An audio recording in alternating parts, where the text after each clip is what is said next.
Bro, come on. This is just getting good now.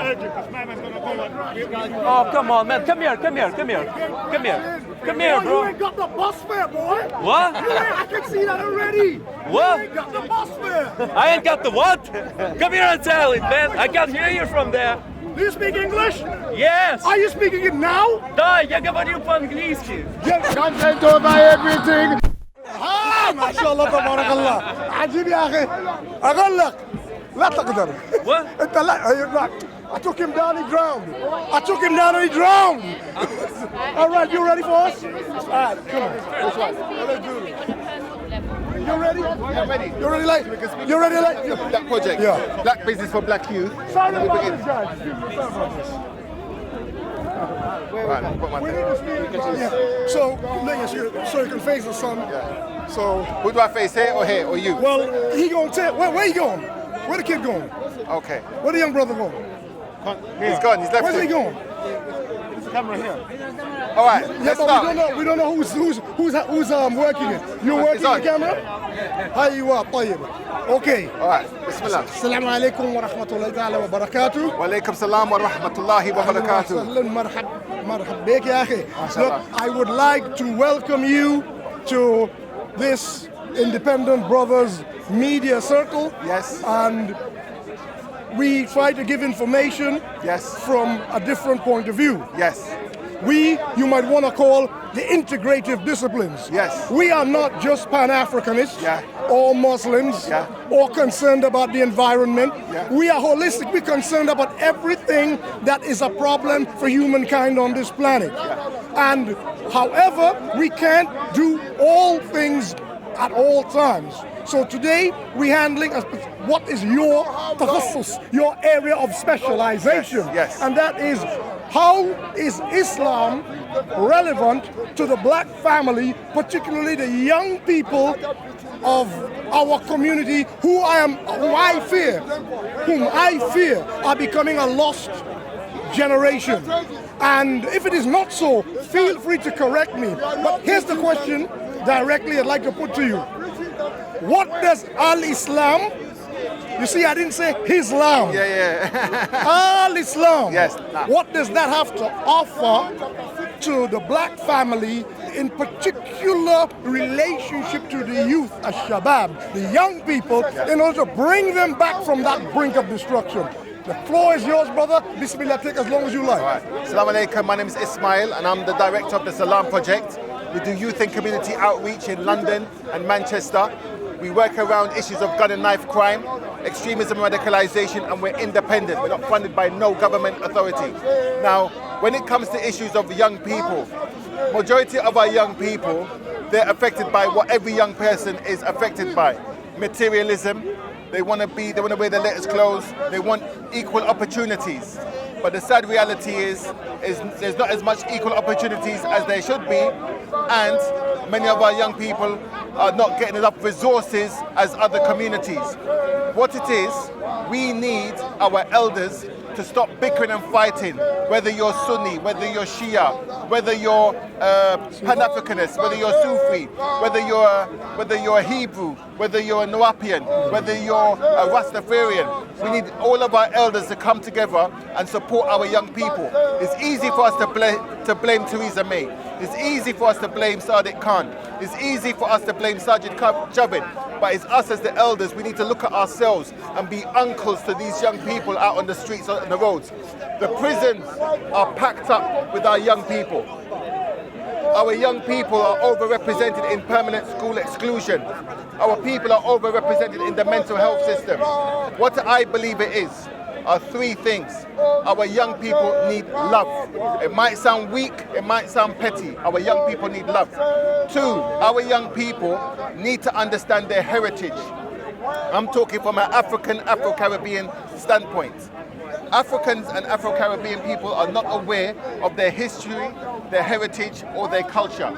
Now, that's in a broad sense. Among African and Afro-Caribbean Muslims are not aware of their African and Afro-Caribbean Islamic history taught by our dear Sheikh and scholar here, Dan Juma, also Dr. Hakim Quick, and many others because many of us need to learn our heritage, our history, and know where we're coming from. Now, what we're doing now, we're doing a project because it's easy to moan about the situation. What we've set up now, we set up something called Black Business for Black Youth, where we're getting the black community, whether they're Christian, whether they're Muslim, whether they're Hebrew, whether they're Pan-Africanists, as long as they're business owners, to give work experience to young people, whether they're permanently excluded from school, whether they're ex-offenders, whether they're university dropouts, or whether they're school leavers and they need work experience. Because we believe our young people need to have aspirations, and our people, it's good to mentor young people, but our young people need to see our elders being stockbrokers, being accountants, being doctors, being entrepreneurs. We're not just sports people and we're not just musicians. There's more to us than this. And this is an interfaith initiative, I say that word, and we need to stop the bickering aside. Our actions should speak louder than the words. It's easy for us to say Islam is the truth. It's easy for us to say Christianity is the truth. There's a time when the speaking has to stop and the actions have to go. Bro? We have dead air, hold on. Now, here's a question I'd like to ask you. Yeah. How do you respond to the lesser informed branch of our black family who, through no fault of their own, have been fed a narrative? There's a meta-narrative percolating throughout the community, especially down in the deep end, saying that Islam is an Arabian Trojan horse. Yes. That it is not only is it irrelevant to the black liberation struggle, it is actually toxic. How would you respond to that? And how can you make whatever you're gonna say now that is redemptive relevant to the youth? Bismillah. Okay, yes. Among Muslims and within the Muslim community, there are people preaching a narrative that is very negative to black people, especially black Muslims. And sadly, many of our black Muslims have sucked into this hype and foolishness. My message to young black Muslims is to read. Read your history. Read Dr. Ivan van Sertima, African Presence in Early Europe, where he talks about the history of the Moors. Read The Glory of the Moors by Dr. Ivan van Sertima.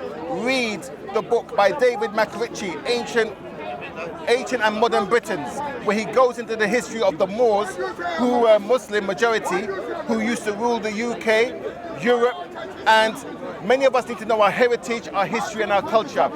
When we're talking to the mainstream Muslim community, when it comes to black Muslims, they just mention Bilal and mention Malcolm X. But Africa has a rich Islamic history. The Caribbean have a rich Islamic history. For example, many people are not aware the Maroons were a Muslim empire in the Caribbean.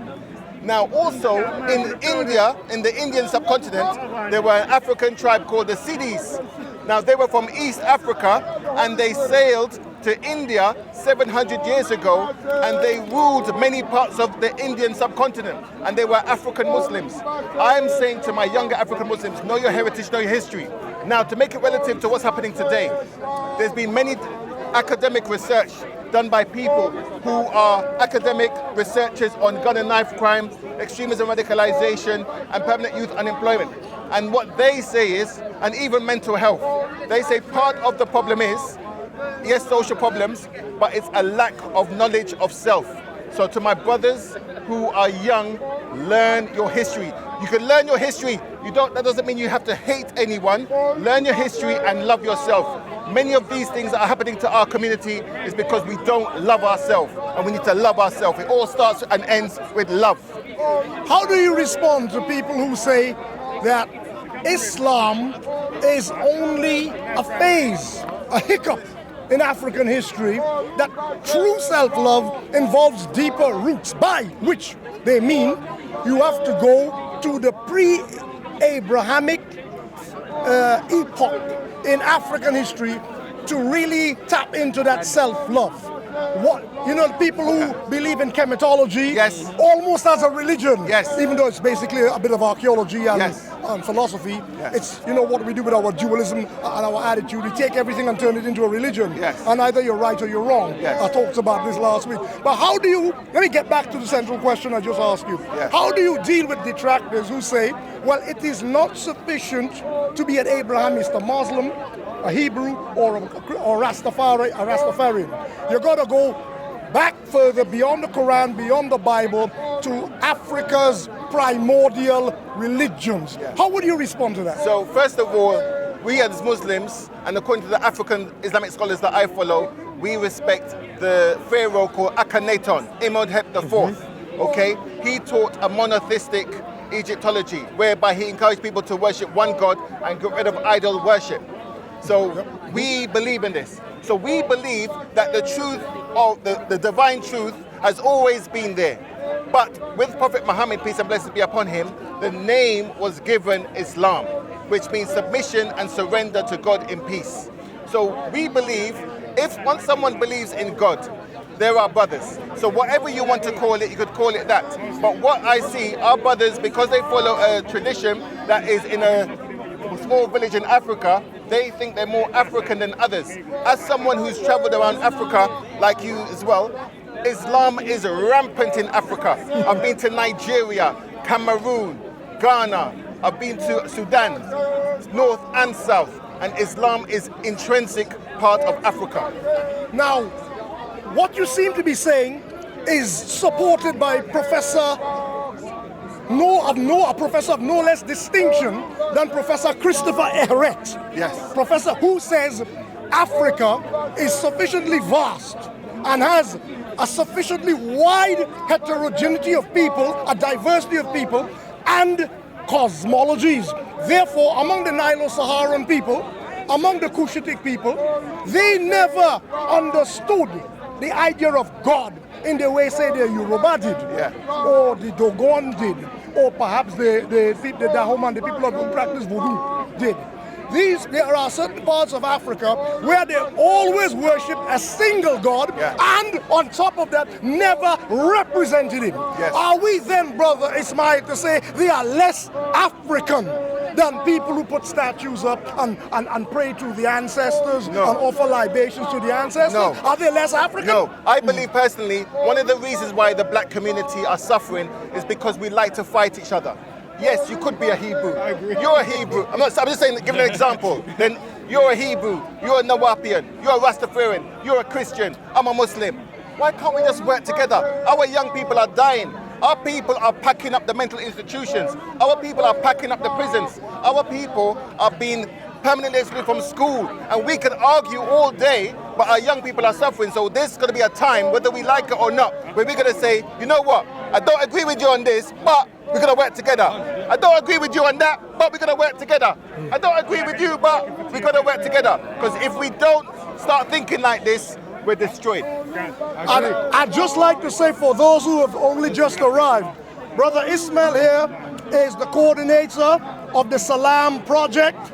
His particular forte, his area of specialization is working with the youth, especially urban inner city youth, people who have been disconnected from the society, people who feel themselves underrepresented, voices that are lesser heard. He gives a voice and a platform to such people. And as a brother Muslim to myself, he is here, like me, echoing the sentiment that Islam has always been fundamental to black struggle.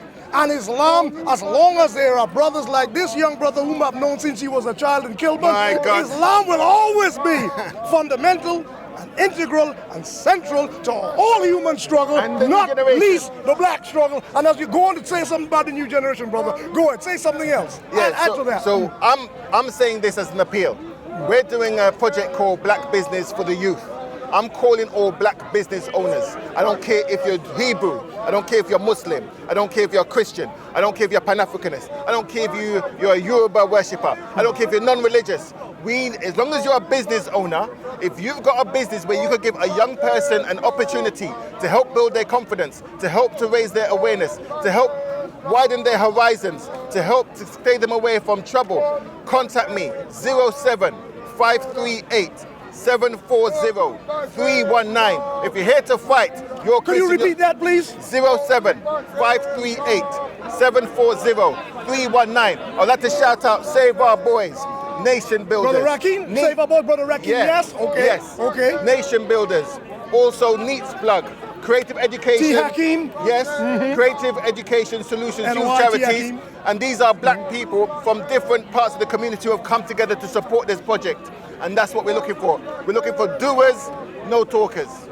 Jazakallah khair, brother. Look, I think what I've heard here just now is in the tradition of when our venerable elder, Brother Khaja, used to speak just standing across here. Yeah. And Brother Khaja, who was at your mentor, who was at the meeting 2 weeks ago, who came in the tradition of Brother Muraduddin, who used to speak just across there. Yes. And now we have you here as, and myself, kind of like the bridge between the two generations. And it's a good thing for Muslims to be seen, to be relevant once again. For some reason, like I said, and for some time, we abandoned this platform because we did not want. Remember, there was a period in Islam when somebody approached the Prophet, and the Prophet was praying, and they said to the Prophet, behind you there are munafiqeen, there are hypocrites. Why don't you dispatch them? The Prophet ﷺ said, you want me to give the impression that the Prophet kills his own people? I don't know their hearts. You don't know their hearts. Maybe if I treat them by example, they will stop being munafiqeen and become proper Muslims. So I think what you're trying to say with your all-inclusive approach is that the best way to teach Islam is to practice it. Yes. That's what I'm hearing from you. That's what I'm saying. That's the Islam for me. That's the Islam I know. The Islam for me. Yes. Yeah? Yeah. And I don't know if the other brothers here would like to chime in. They know you. The next generation coming up. It's still rolling. Okay, I'll just jump in quickly because I got here a little bit late. But I invited Ishmael down here today. I'm happy to see you come back because I've seen your videos from old school. And you are a veteran of this Speaker's Corner. And obviously last week on our corner we had Dan Juma, and I thought the conversation that we had was so productive. I'm so glad you two know each other. I mean, meeting Dan Juma has been a blessing, and actually having you two stalwarts in this sort of tradition, because like you've been saying and like you asked, the issue, especially with my generation, has come back up of being black and Muslim, and it's interesting because speaking to you, it's something that's come up before, loads of times before, and to know that you've dealt with it, and we've had ways of dealing with it, and there are traditions within our own culture to deal with this is actually very empowering for a lot of the new young Muslims, especially the new young black Muslims to know. And I think it's also important for us to say beyond the black Muslims to a wider community is actually you guys do some of your research and find out about who we are, because we've had Islam within Africa and with West Africa and our own traditions and our own scholars going back centuries. So it's not all this about when we convert, you telling us about Bilal, like you say, Bilal or Malcolm X, or you tell us about your thing. Actually trying to show some interest and learn about ours as well. And yeah, I just want to add that quickly because I don't know what's been covered. Well, no, like what I was saying to Brother Ismail, the problem we're having is people want to practice anti-Abrahamism, and they think that wears one uniform. Now I know we're here to build, and I shouldn't say this, but what I bring the pain, and I say it like it is. I know you gotta go. I bring the pain, and I say it like it is. We have to understand that Africa is too vast to be just relegated to a sound bite. One kind of alt worship. It's not Abrahamic, ergo it is this. And that is what I think you're also saying when you go to people when you go among the Kanuri in Borno State, in Nigeria. And I remember one time I was speaking to my wife. She was Kanuri. She still is Kanuri. She's my ex-wife. But the grandmother said, why isn't he speaking Kanuri? And my wife said, he can't speak Kanuri. And she said, so how does he pray? Now, what she didn't understand was, the thing is, what is that illustrative of? Is the language Kanuri was so integrated with Arabic that they couldn't untease the one from the other in terms of the spiritual lexis, spiritual language. So that sort of like underpins what you say, that Africa has been almost dyed in the wool in certain parts. Islam, has been dyed in the wool in certain parts of Africa. So to actually try to take Islam out of Africa is like trying to take the eggs out of a baked cake. Definitely. Real talk. Yeah. Now, where's the brother who's doing this? Because I know you want to go. I see you doing the moonwalk. He did a moonwalk. He did a moonwalk on you, Uncle. Uncle Olumba, he did the moonwalk on you. Sorry, Uncle. Sorry about that. So, I think The brother has, I don't want to reiterate, the brother had to go and he left. I don't want to reiterate what the brother said. What I just want to say is that I have known Ismail, and he will corroborate this, when he was a child. I've known him as a child in Kilburn. He used to visit his relatives there. I used to live in Kilburn, just opposite Kilburn Park Tube Station.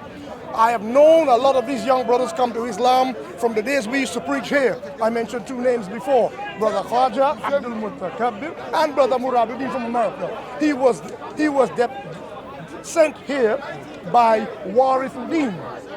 Warithuddin, who was the son of the Honorable Elijah Muhammad. He was sent here to do dawah. What he didn't realize, and a lot of Americans don't seem to know this, is that we already have an established community here. By the time they turn up, they're like the cavalry late. We have already been doing our thing. And that's okay to add more to it. Now, it was the same area I come from in Trinidad. When a lot of us came to this country as Muslims, our heads were made, locally made, we weren't made in England. So when we came here, back from where I come, we come from an Afrocentric Islamic tradition. I need perhaps to say this to this camera about how Islam in Trinidad, among the African community, developed in the 70s. The teachers were largely from Nigeria. And then we had Sheikh Bouedi. If any of you watch the Islam channel, you see a brother called Sheikh Faisal Bouedi from Ghana. He was the understudy to Sheikh Salahuddin Tayo. Sheikh Salahuddin Tayo is a Yoruba man. I'm talking about a man 6'5" with ethnic marks across his face. That's the kind of Africans wear. He used to wear the big agbada and the tansiki. He's a shoke. He used to wear African clothes because Trinidad same climate. So there's no, and that was the kind of Islam. So in the early days, when we were converting, there was a lot of movement back and forth between the black nationalist community and the Muslim community. There was not that unbridgeable chasm that seems to be developing today. And it's a point I want to make about what confuses people of my generation when we hear idiots. I was going to call names, but I think that might cheapen the level of the brothers. Yeah, it's going to cheapen the level of. What did Michelle Obama say? When they go low, we go high. So let me follow some good instruction. People who come and say things like Islam has no relevance, it's an Arabian Trojan horse. We just here to sell people to the Arabs. We are B-Rabs. All the rest of that. I hear the talk. I wouldn't answer that sort of foolishness. I would direct my comments to people like you all who are trying to understand. I don't say you have to agree with everything I'm saying. Like, I may not have agreed with everything Brother Ismail is saying. I still have my doubts about whether the Maroons were Muslims. And I should have, in all integrity, said, but I don't want to interrupt the brother's flow. To say, start, no, that's how we argue. Hang on. No, we don't do that here, right? But similarly, there are things I'm saying here with which you may take issue, but which I hope you will go and think about and come back and say, Brother Danjuma, with all due respect, I don't agree with such and such. And as long as it's put to me, as long as we can have compassion despite disagreement, I'm okay. Yeah, of course. What I don't like is the vituperative comments. The filth that comes, the emotion that gets in the way of a proper discourse. And it's happening too much where people, we end up feeding trolls. Yeah, we don't do that. We don't want to feed trolls. No, don't feed them. No. Now, I want to just get back to, the whole idea of how African people can get together. And when he said that thing, it reminded me again, I'm going to make me give the brother a shout out, Professor Christopher Aret. It reminded me, and I forget the name of the book, you all should read that book, in which he talks about the development of African civilization till 1800. And he shows the development of, he says, yes, there was what people call polytheism. There was what people called monotheism. But mostly there was what people call henotheism. And in describing henotheism, what he said is, henotheism does not deny the existence or the possibility of other deities. It may, however, elevate one deity above others, uber alles, above the others. It may do that. And so what he was saying is that Africa is too, as I said before, vast to be encapsulated in a soundbite. And what Professor Ehret is showing is the variety of religious interpretation throughout the continent. So for people who think in order to counter Abrahamic faith. They have to present with a singular monochrome ideology. I understand why they're doing it, because they're still caught up in the Abrahamic mentality of either it's haram or halal. They're caught up in that too. So for them, if it ain't good, it's bad. There's no 50 shades of gray, it's good or bad. Now, what we need to tell these people is, look, as Brother Ismail just said, all people who want to build, as long as you're not teaching falsehood, you deserve a hearing. But you see, I had to qualify that. I am not here to traffic in falsehood. If I disagree with something, and I'm not sure it's correct, I'll say I need to think about that. If I disagree with something because I know it's a lie, I'll say I'm sorry, this is false, it's fake news, I'll say it. And if people don't like it, I'll say, look, we cannot move forward. We cannot build on lies. We cannot build a foundation on untruths. It won't stand, because what happens is this. We in the 70s lost our faith in white scholarship. We used to read books by Seligman and J.D. Fadge, who taught us the ancient Egyptians were white. The ancient Egyptians meant to look like this guy. And when I went to, the time of the Easter time, we go to see the Ten Commandments. Yes. By Cecil B. DeMille. Yes. I shouldn't even be giving him a shout out. But Moses was Charlton Heston. Ramesses was Yul Brynner. Yeah. Now, we were trying to understand why the odd slave who made it the president lurking at each other was black, but the personages, the protagonists, were white. And from then, we started doing our research. We got a hold of Professor Sheikh Anta Diop, Professor. We used to bring down to Trinidad. I was a member of a group called the National Joint Action Committee, and I was part of the Caribbean Historical Society. And we used to bring down speakers like, you just mentioned one, the Guyanese professor, Professor Ivan Van Settima. Yes, we brought him to Trinidad. Dr. Charles Finch, we brought him to Trinidad. Sheikh Anta Diop, that wasn't us. He came to London. Brother Amon Saba Sakana of Karnak House, 300 Westbourne Park Road. He used to bring Sheikh Anta Diop. He brought him twice, and the AAPRP brought him once. When I was at SOAS in the 80s, the School of Oriental and African Studies, they brought Sheikh Anta Diop then. But I'm talking about going back to the 70s in Trinidad. When I was there, we had all these speakers coming. So we had all this knowledge at a very early stage. But like I was saying the week before, that knowledge goes back further still. And not just to Stokely Carmichael, whom I would not have known because he would have been in the age group of Malcolm X. So I heard about Stokely. Stokely had long left. He was in Guinea at the time when I was getting woke. Stokely was already married to Miriam Makeba and living in Guinea Conakry in West Africa, which is incidentally where Kwame Nkrumah had to relocate to after they evicted him. Now, our tradition goes back to people like Henry Sylvester Williams, and I call it two other names, who were mentors to Kwame Nkrumah, who's the father, the African father of Pan-Africanism is Kwame Nkrumah, but his teachers were C.L.R. James and George Padmore. So, our tradition, both in Islam and Pan-Africanism, because for people who have been doubting me and calling me Indian on YouTube, I want to know a little bit about me now. I'm of my tradition, where I come from. The twits who don't know how to troll properly, let me educate them. Let me try to see if I can school them. I'm gonna, as they used to say, I'll say this only once. I'm not gonna do it 300 times, but this is me. I come from a tradition where Pan-Africanism and Islam, there was no Malcolm X. Yes. Right? We come from that old tradition. And I said, our teachers in Trinidad, these guys were walking the street in their big African robes.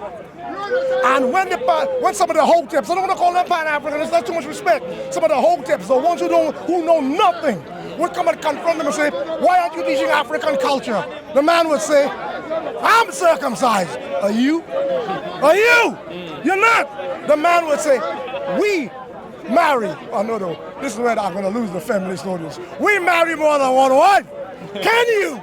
We do it. We Yoruba people. We do it. Look at Fela. Remember Fela Kuti? Yeah? So, what I'm trying to say is, he brought that vibe to us in Trinidad. And our women were wearing their big African clothes. And a lot of these people talking political Africa couldn't deal with cultural Africa. in actual, what the Rastaman call the liberty. They couldn't actually live it. And here's the absurdity about this. The slave Africans were actually, in an absurd way, closer to being woke than the ones who started running around talking about Kemet in the 1970s and the 80s and the 90s. Because these people were close to African culture.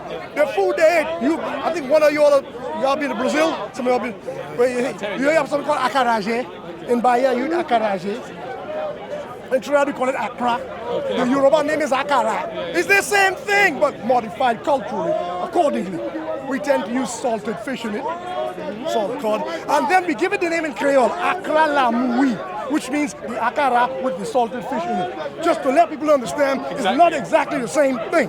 So we have these traditions, what the Hausa call pose, we call it float. We have those foods there. When I was a boy, to bring it, well, I wouldn't even talk about the Yoruba culture back home.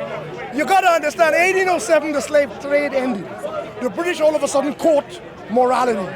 The philanthropists and the abolitionists all of a sudden were holier than thou. I do not deny their good intentions, but part of their agenda was to end slavery as quickly as possible to usher in the age of technology, because they were all industrialists. Nearly all of the philanthropists were also industrialists. Slavery was an outmoded form of technology for them. So what happened is they started sending ships, the British squadron, to intercept slave ships of other nations that continued to practice the slave trade. And for a time, during the 19th century, Trinidad was used as a holding pen for slaves intercepted closer to the side of the Atlantic, preparatory to repatriating them to Sierra Leone, from where a lot of them made their way to Badagry in Lagos, or, that's why the pidgin language developed there, in places like Badagry or Lagos and so on, because a lot of the people, some of the names you hear like the Alakijas in Nigeria. I think one of the richest families is Alakija. They are Brazilian returnees. And of course, they would not like perhaps this to be known. But there are a lot of the Joaos de da Costas in Nigeria. One of the earliest mosques in Lagos is clearly Portuguese architectural style. So that's known. What's lesser known is that the first repatriation movement in the West started in the early 1800s in Trinidad by a group of Muslims of the Mandingo Society. The leader of whom was called Yunus Muhammad Ba. Then Samba Makumba, that's a Senegalese name. This one called Muhammad Njai, Wolof name, right? These guys were going under the rubric Mandingo, but it meant slaves from the Upper Guinea Coast, Senegambian sub-region. Remember we spoke about Mande last week, and we said that the Mandingo languages are sort of incomprehensible. So it was easy when you meet other people speaking side languages like Wolof and Sere. They are the Mandingo Society. And they call them, it's like how you call most Caribbean Jamaicans. It's that sort of, they go under a rubric of Jamaicans, right? But that's what I'm saying. Even though you have names like Muhammad Njai is Wolof. And you have names like Si is Pular from Putatoro in Senegal, in northern part of Senegal, Fulanis. But they settled Fulani. They don't move around more. Si, Li, Wan, Kan, Han. All of these names are Tukulor, what you call Fular, settled Fulanis that live in a place called Futatoro. And my teacher, his name was Randolph Yahya Lee. My earliest teacher, but a Trinidadian, pure Trinidadian. But where he comes from in a village called Toko, Professor Melville Herzegovich conducted his research there and wrote a book, a monograph called African Village. This is about Trinidad. So these are 2 points I want to leave you with so that people can understand, so the trolls can understand who I am. I come from a tradition where if your eyes are open and your senses are tuned in, your ears are open, you will learn a lot. There's a lot of people who want to make us into this grey-numbing blandness and talk about the absolute mixture that is Trinidad. I know they want to Brazil poster us. I know what they want to do. But if you really want to respect Trinidad is like a Mughal miniature painting. You know those little jewels they do?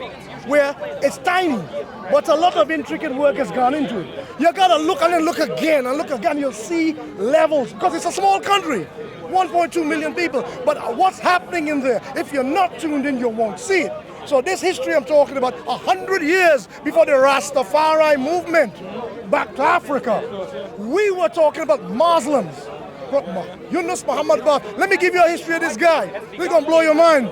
I'm talking about myself, so I'm on my favorite subject. I just gave that to the trolls. Now, listen. I walked a street called Bath Street to go to my school. It was a primary school, Rosary Boys RC School, from Calvary Hill, where I live. Every day I walked on this street. It was left to Professor Abdullah Hakim Quick to tell me when he came and did the research, because you live in a place you don't know these things. He came and said, this street was named after Sheikh Muhammad Yunus Bath, the head of the Mandingo Society in Trinidad. This man was not only an ex-slave who freed himself, he owned vast tracts of land in a village where I went to live later called Cantaro, and with the money from his plantation, he freed other slaves. He used the money. When he had amassed a sizable following of slaves, he was also an engineer. The man was a civil engineer credited with the construction of a fort on behalf of the British, of course, called Fort George, King George. Now, this man petitioned Queen Victoria on the demise of the king 2 times to ask King, we would like to go back to Africa. We are not asking a favor, we are ready to pay our fare. We just want to be home now. And the request was denied during that time, but later on, many of them did manage to get to Freetown. From Freetown, they made their way to their respective countries where they came from. And of course, that's why the Islamic population, the black, the African population of Trinidad was so few by the time I came around. By the time I came around, you had 1 or 2 old men to come to the mosque. As I said, my teacher was called Lee, which is a Tukulor name. And anybody who's listening to this and hears the name Lee or Si will tell you those names are from the northern part of Senegal, Futa Toro. And they are Fulani or Pular or Tukulor names. And they are very old in Islam. In fact, the Tukulor people had an ancient kingdom called Takrur. That is how old. They are arguably as old as Kanem Borno or Lake Chad. And you see, I always like to integrate what I'm talking about. You see the importance of water. There on the river Senegal, the Bornoese people, the Kanuri on Lake Chad. So we have to talk about the pollution of our water sources and why radicalization is taking place in the area and impoverishment is happening. But we leave that for another time. I only wanted to bring this to the point where letting people understand the connection between Pan-Africanism and Islam is older than people think. And sometimes things are best illustrated by example, and I've given a small example of my life where I met old Muslim Hausa and Fulani men in the mosque, aging men who were emotionally connected to what we were doing. They didn't fully understand everything because that time the thread had stretched too thinly. But we caught the end of it, and that's why our Islam is so African. And what sent me to the continent, 17 countries, that's what sent me home. Find where I come from. And so sometimes when I come here and I see people, black people like ourselves, dressed in Arabian clothes, and I'm not saying you can't, because we're wearing the white man clothes right now. But when they're allowing that to define them, that is where we part company. I may wear an Arabian cloth, but it doesn't define me. My base, my default setting is African clothes. You know, the weather is cold, so I roll like this. Y'all know how I do. But what I'm saying is, we need a re-Africanization of the mind. Yes, I agree. In order to whatever religion, whatever we're doing, to drive this forward. And if people have a problem with it, or people have asked me this question, and they've come to me and said, brother, you're mixed. And I don't deny that for a minute. Why is it you focus on your African side of your ancestry? I said, I'll tell you why. If you have 3 children and one is malnourished, you can't feed him the same as the other 2. You have to give him his special supplements. You can't do that. I said, for too long, we have been afraid because people have been calling it affirmative action, positive discrimination. People have been giving it all sorts of names, but there are things that we can do for ourselves that we cannot blame, we can't keep blaming other people for. And a knowledge of self with this internet age is easier than in my time. We used to scramble and fight over books in the library of the University of the West Indies. I shouldn't admit this on camera, so I will not. But We used to say this when we have a book. Oh, you know, a book fell into my hands. That's how it was. We queued for weeks. A book was a precious item. It was gold. It was like in the days of Timbuktu when books were valued like gold, more than gold. Right? That's how it was. Now, as Bob Marley would say, in an abundance of water, a fool is thirsty. There is knowledge out there in abundance. My books on the shelf gathering dust because people don't want to borrow them like they used to. I remember, boy, I want my book back. I want my book back. At the end of the year, I used to tot up and say, it's coming to the end of December. Could I call in my books, please? I need to do a stock taking of my books.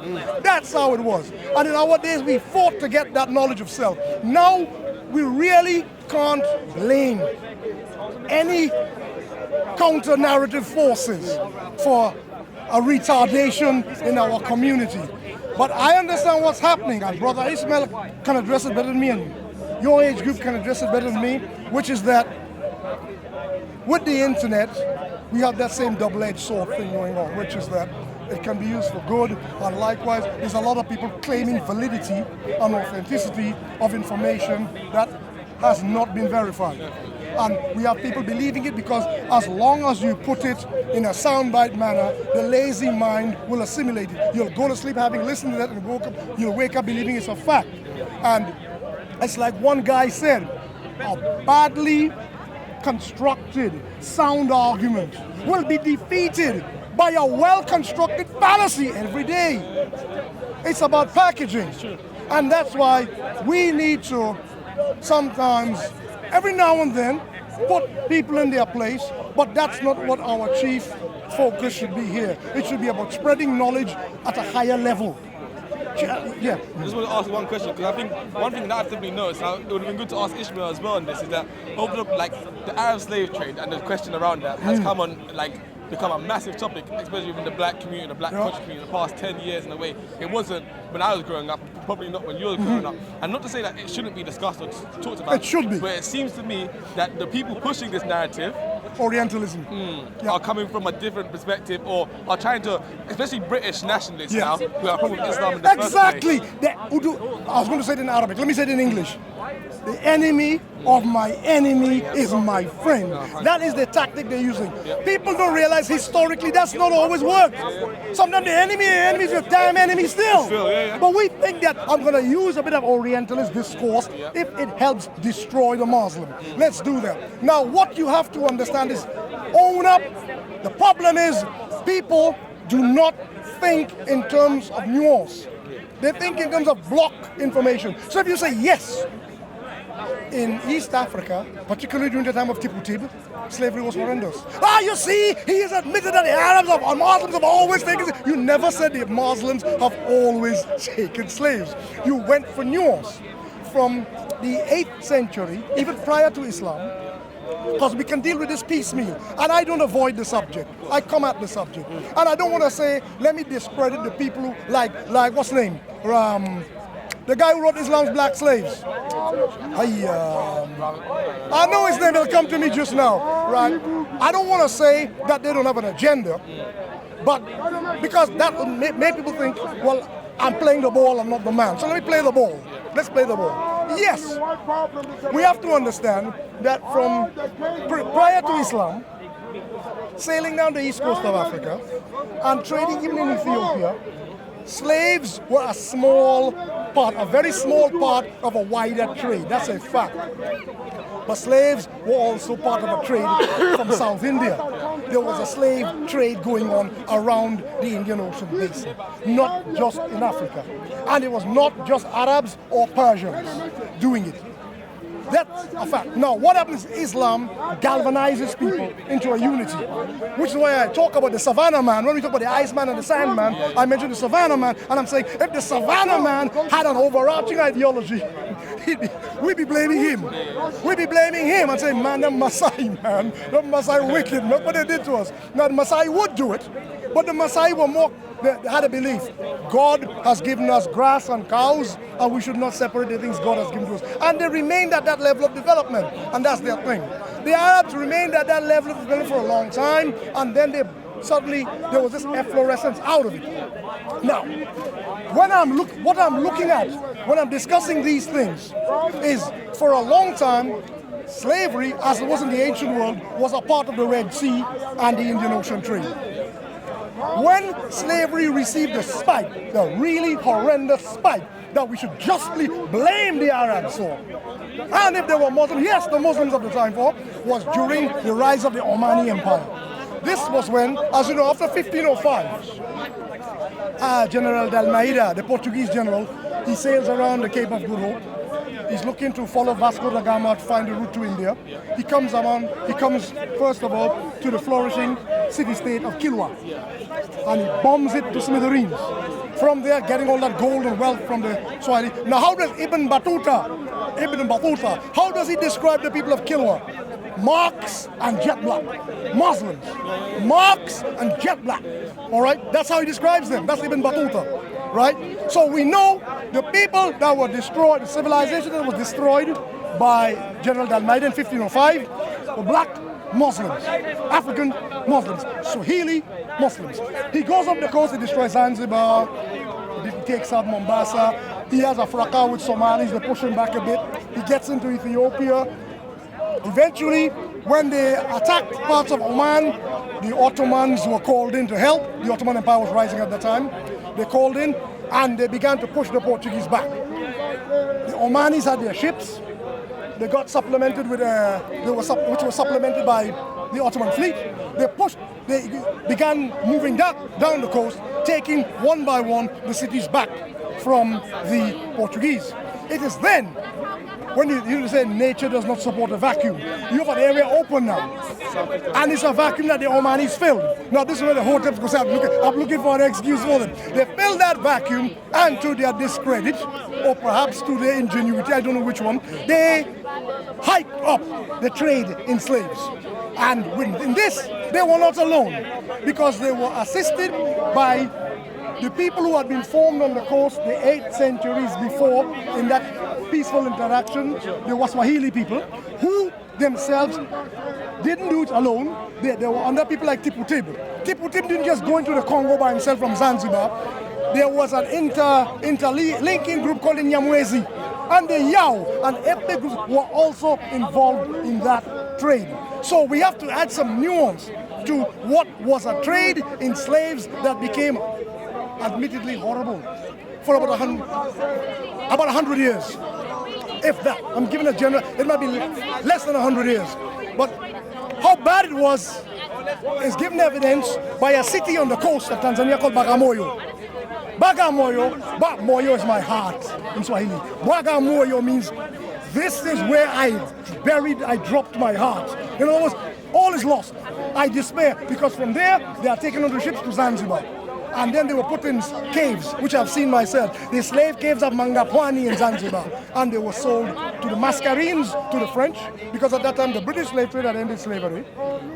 But the French in the Seychelles and the Réunion and Mauritius were buying slaves still. And of course the Omanis were so the Omanis were part of a European slave trade, actually. They were actually middlemen, like how you said, the Waswahili were middlemen, and the Yao were middlemen, and the Nyamwezi were middlemen. The Omanis likewise were middlemen, supplying it to the wider international market out there. No justification, just facts. Okay? So what you have with that slave trade, it became terrible, mechanistic, because they were rushing. You know, they call it the last drink at the saloon before it calls time. And they were hot. Now, so what you find, the British cartoonists begin now, in order to push forward their drive to end the Omani slave trade, they began to put forward cartoons showing the evil Arab, the evil Muslim. Remember, a lot of these guys, this was the Victorian period of Christianity, that puritanical Christianity. So in order to get people on their side, they had to oppose it to Islam. So it was about the evil Muslim, the bloodthirsty Arab, and that sort of thing. And the cartoonists got to work. Now, I'm not saying the Omani slave trade wasn't evil, but I'm saying that the reason why East Africans tend to be a little less antagonistic to Christianity and a little more antagonistic to Islam is because by the time the Europeans arrived on the eastern side of Africa, they came in the role of, watch me, liberators. Whereas when they started off, which was in West Africa, what, as I mentioned last week, most of the Portuguese, then the British, the French, the Spanish, and so forth. They were blatant slave traders. By the time they got to the other side of Africa, and they realized it's not the white man's grave. West Africa was called the white man's grave. The high mortality rate of Europeans made it a place unsuited for European settlement, except like Jos in today Nigeria. So when they, however, they went to the White Highlands in Kenya, and that lovely land in Zimbabwe and South Africa, and now they want to settle. And of course, the technological revolution, they don't need slaves anymore. They need cobalt, they need copper, they need gold, they need all the minerals, lead, they need that copper of Katanga in eastern Congo and in Zambia. So all those areas, and the climate was so salubrious. They wanted to keep this area for settlement and for mining. And basically, how can you do that if you keep exporting slaves? And that underpins why there is was such a vitriol against the Arabs and the Muslim slave trader in East Africa. Now, when you come to, let me do one last bit now. When it comes to the Sudan, because I'm not even going to talk about West Africa, because all you got to do is read Nation Negre Culture by Sheikh Anta Diop. Yeah. He explains that there was no Islam spread by the sword. I don't even touch West Africa. I'm touching the ticklish point. East Africa and the Nile Valley. Yeah. We go to the Nile Valley. First of all, I wouldn't call that an Arab. I'm using it in other hotels like the Arab slave trade. They were Ottoman Turks. Now, they had Khartoumers as their intermediaries, just like the Swahili and the Yao and the Nyamwezi were intermediaries in East Africa in the Omani slave trade. So too, which was not really an Omani slave trade, if you want to add the French and the Dutch and other people, they were supplying, flouting British, because I think at that time Oman had become virtually a British, the Omani Empire after British protectorate. So, but if you go to Nile Valley now, when Muhammad Ali Pasha declared virtual independence from the Ottoman Empire, he wanted an empire of his own. And of course, as we know, he could be the chief supplier of slaves since the Ottoman Empire lost its provinces in the Crimea after the Russian Bear began to develop its strength and the Russian Empire started its own expansion. So they'd lost that. So now, the son of Muhammad Ali Pasha, Ismail Pasha, and others after him, began going up the Nile River, particularly the White Nile.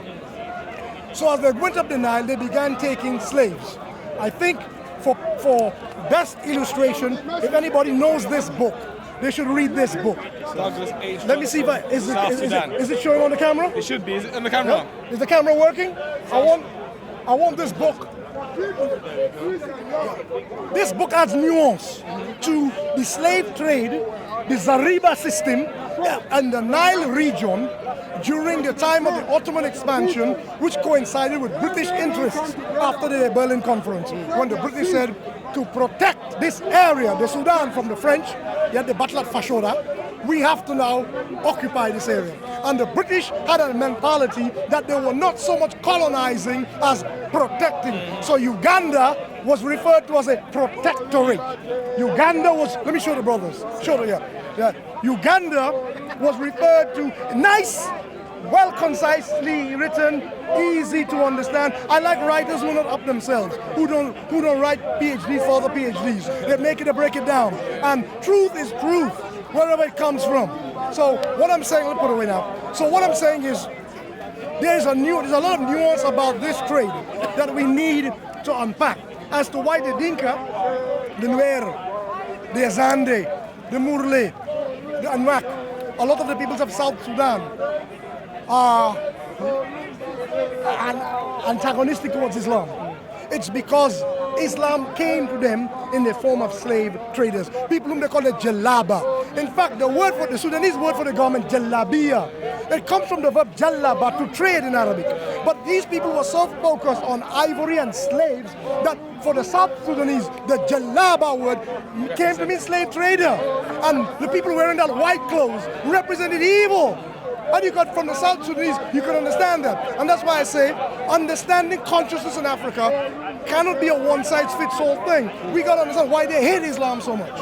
And we got to understand why we in the West hate Christianity so much. And they got to understand why we feel like that. And we have to understand why, like I said about Latin America last week, if we don't understand why Latin Americans hesitate to speak in terms of race and speak more in terms of class, and they're not ready to embrace Africanity on a macro level, we have to understand where their consciousness level is at. And I think I'm going to basically stop there. I think you asked me a question about the slavery. I don't know if I've answered it enough, but if people come, if you get a lot of trollery and people come with questions and I'm in the trollery, you can use a fine-tooth comb and pick out something which is worthy of answering. Next week I will try to answer it.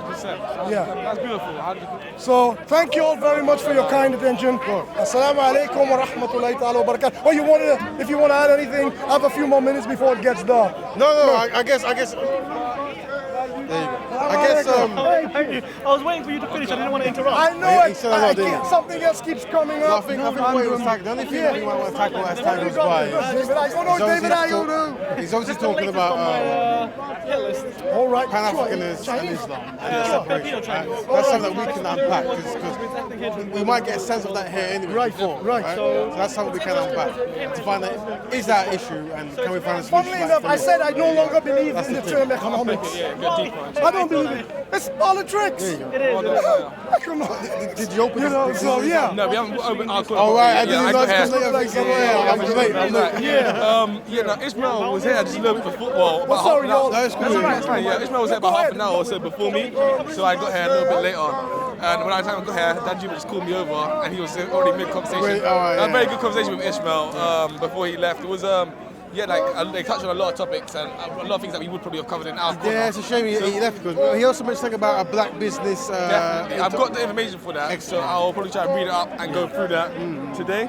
That's good. And give some information on that, and maybe I'll try and get him come back next week. So we can announce this as our corner, like let's do that. what's it called one time before? What's that word? We got prelude. A prelude. Yeah, I'll call it a prelude. Definitely, that's a prelude to our corner. Dan Juma does what he wants when he wants. We'll record it. Yeah, so it's called Save Our Boys, Neats Plug, Creative I've seen this, yeah, you posted it. Yeah. So Black Business for Youth project. So basically, they're trying to get black businesses to come together. If you're black-owned businesses, to try and offer opportunities to young people from the community who aren't niche, not in education, employment, or training, and to give them a chance to come up in your business or to give them experience they can take on to use in our businesses. Whether it's on he just wants them to contact him. So you can contact him at info@thesalamproject.org, and I think he gave a mobile phone number earlier, so you guys can go back and reread that when you get a chance to.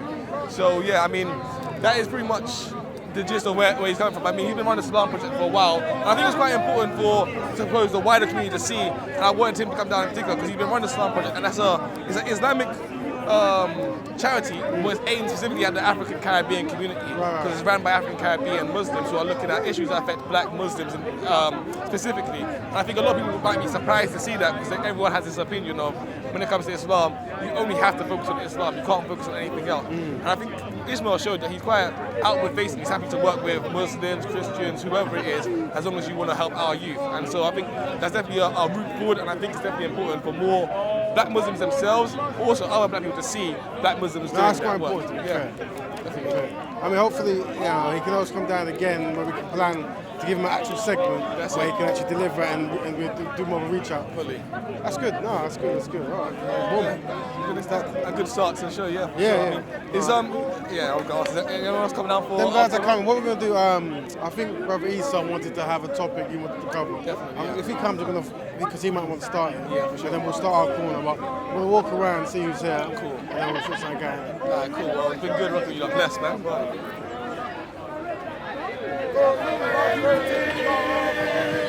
Come take over everything from your melody.